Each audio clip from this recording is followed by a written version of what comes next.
San Bassiano, chiamato anche San Bassano, è patrono non solo di Bassano del Grappa, ma anche e soprattutto di Lodi, dove fu vescovo, Pizzighettone e San Bassano, entrambe in provincia di Cremona. Pochi lo sanno, ma San Bassiano è siciliano perché è nato a Siracusa nel 319. La sua famiglia era pagana. Il padre, governatore della stessa città, lo fece studiare a Roma per fargli fare la propria carriera. Invece il giovane Bassiano si convertì al cristianesimo, riuscì a farsi battezzare, il padre furibondo mandò alcuni emissari per ricondurlo forzatamente a casa. Bassiano riuscì a fuggire a Ravenna, dove in segreto divenne sacerdote. Sempre in totale anonimato iniziò un'esemplare vita di umiltà e carità verso le persone più bisognose. La sua fama raggiunse il Lodigiano, la cui popolazione lo volle come vescovo.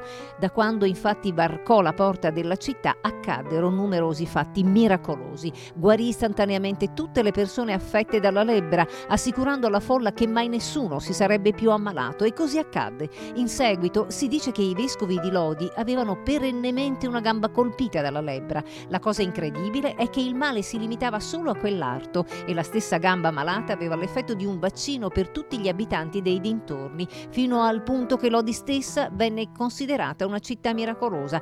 Dalla sua iscrizione sepolcrale c'è noto l'anno della morte del santo, sopraggiunto a 90 anni all'Aus Pompeia nel 409.